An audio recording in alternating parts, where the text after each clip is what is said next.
दोस्तों, आज की डेट में एक बहुत बड़ी समस्या है कि सब जगह एक शोर है, एक प्रदूषण है, एक माहौल में गंदगी है, माहौल बहुत ख़राब होता चला जा रहा है। देश की हर सड़कें टूटी हुई हैं, पेड़ पौधों की हरियाली की कमी है और हर जगह जो भी कंक्रीट का एक जंगल बन चुका है। ऐसा लगता है कि हम एक जो टेम्परेचर है वो बढ़ता चला जा रहा है और सर्दी पड़ती है तो इतनी अति की सर्दी पड़ती है, गर्मी पड़ती है तो इतनी अति की गर्मी पड़ती है कि एक इंसान का इंसानी जीवन व्यतीत करने के लिए, बच्चों के लिए तो आंखें हमेशा मलते रहते हैं कि क्या हो रहा है, पोल्यूशन इतना ज़्यादा है। ये सब चीज़ों के बारे में आपका भी ध्यान तो जाता होगा।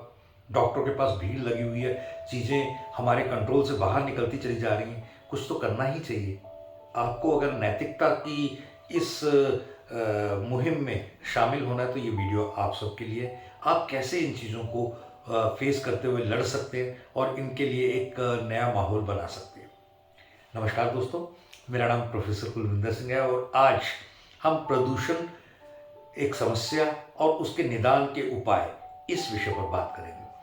आज प्रदूषण में बहुत सारी चीज़ें तो आपको नज़र आती हैं। इनमें बहुत सारे आप देखते हैं कि चिड़िया जो पहले आपके घर में आसपास चहचहाती थी, अब ख़त्म हो गई।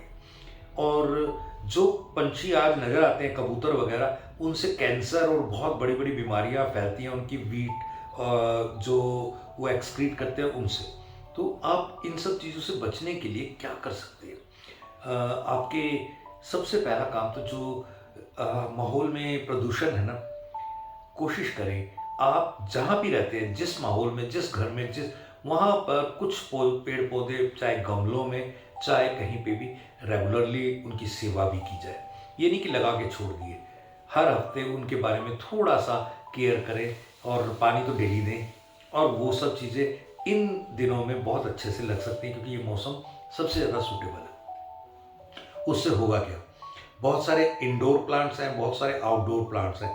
आपके घर की बाहर की माहौल में जो वायु है, उस वायु का बहुत सारा संतुलित सफाई का काम ये पेड़ कर देंगे। आपको कुछ करना नहीं पड़ेगा। कोशिश करें कि आप जिन भी आस पड़ोस के माहौल में रहते हैं वहाँ पर कुछ पार्क होंगे, कुछ जगह होंगी, उसमें कुछ छोटे से हिस्से को अडॉप्ट कर लें। आपका जब बर्थडे हो, आपके घर वालों के कोई स्पेशल डेज हो, तो वहाँ जा कर के एक पौधा लगा आए। और लोगों को भी आप गिफ्ट में पुष्प गुच्छ देते हैं, बुके, उसकी बजाय एक पौधा दें। और इस तरीके से मेरे को याद पड़ता है, मेरे घर में 100 से ज़्यादा तो वो छोटे छोटे प्लांटर्स हैं, कहीं ना कहीं से मिले हुए, कहीं से मैंने एक भी सूखने नहीं दिया। अगर कोई सूख जाता तो उसकी जगह मैं दूसरा लगवा के, मेरी वाइफ को भी मेरे से ज़्यादा शौक है पौधों का।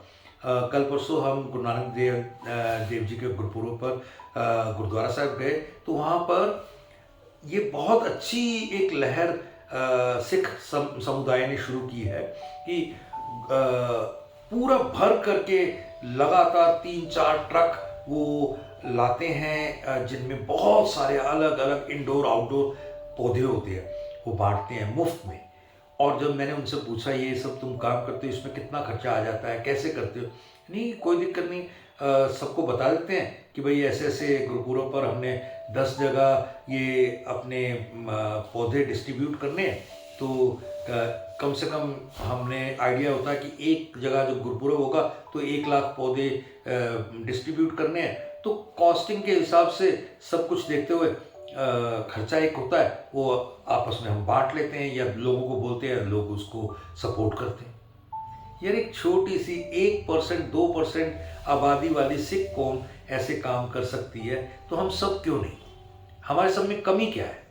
हम गंद फैलाने के लिए, मैं कई बार देखता हूँ, मैं गाड़ी से, लोग इतनी बेहतरीन गाड़ी में बैठे होते हैं और पुच्छ करके पिचकारी मारते हैं और बाहर पूरी सड़क गंदी कर देते हैं। यार क्या है ये? आप सफाई कर रहे हैं सड़क की, तो आपको हक बनता है। आप सड़क की सफाई नहीं कर रहे तो गंदगी करने का तो कोई हक ही नहीं बनता ना आपको। आप कई बार कुछ खाते हैं और वो उसका जो रैपर होता है, चाहे वो किसी तरह के प्लास्टिक के रैपर्स होते हैं अलग अलग, चिप्स ये वो, तो आप फेंक देते हो। और बच्चे भी इस बात में गर्व फील करते हैं कि यार पापा ने मम्मी ने केन में Thums Up Coca Cola Campa पी और फिर बाहर फेंक दिया। नहीं करना चाहिए, ना खुद करो ना बच्चों को करने दो। और इससे धीरे धीरे धीरे धीरे सफाई आप मैं एक छोटे से एग्जांपल से बात करता हूँ, पॉल्यूशन का एक छोटा सा एग्जांपल। पिछले दिनों दो एक साल हो गए इस बात को, कोरोना से पहले शुरू हो गया था, वैसे तो कोरोना में बंद रहा, फिर कोरोना के बाद दोबारा रीस्टार्ट हुआ। हुआ क्या था, दिल्ली के सीपी में हनुमान मंदिर में बहुत सारा प्रसाद गिरा रहता था, बहुत गंदगी बहुत सब कुछ। तो कुछ 4-5 सिख युवकों ने जाके पूछा मंदिर के प्रबंधकों से कि क्या हम यहाँ सफाई कर दिया करें हफ्ते के हफ्ते। तो उन्होंने बोला कि ज़रूर, हमें तो इस बारे में कोई एतराज़ नहीं है, तो पानी के लिए पाइप और ये सब चीज़ें हम ले आएंगे, आप हमें कनेक्शंस दे दीजिएगा और हम ये जो उसके लिए सारे जो सफाई के सिस्टम है वो सारे हम ला के दे देंगे। एक कमरा दे दीजिएगा जहाँ पे हम रख दिया करें जाने से बाद, ताकि अगले हफ्ते आके वहीं से सामान लेके। शायद मंगलवार रात को होता है या किस रात को होता है, रात को 1-2 बजे जाते हैं, सुबह 4-5 बजे तक सारी सफाई करके आ जाते हैं। एक समुदाय दूसरे समुदाय की पीड़ा को समझ रहा है और वो सफाई हो रही है। ऐसा हम सब क्यों नहीं कर रहे? बहुत सारे अन्य अनेक एग्जाम्पल हैं। कारखाने तो खैर बेचारे बदनाम हैं, लेकिन ज़्यादा दिक्कतें हम रेजिडेंशियल इलाकों में कहीं पे भी गंदगी के ढेर बन जाते हैं, पहाड़ बन जाते हैं। अपने एरिए के जो भी हमारे राजनीतिज्ञ होते हैं उनको हम अपने साथ में लें और चीज़ों को संभालने की कोशिश करें। और भी बहुत सारी बातें हैं, जैसे जैसे हम चीज़ों की गहराई में जाएंगे, ऐसी ये सीरीज़ मैंने इसीलिए शुरू की कि इसके बहुत सारे जैसे जैसे प्रश्न आएंगे वैसे वैसे प्रश्नों के उत्तर भी।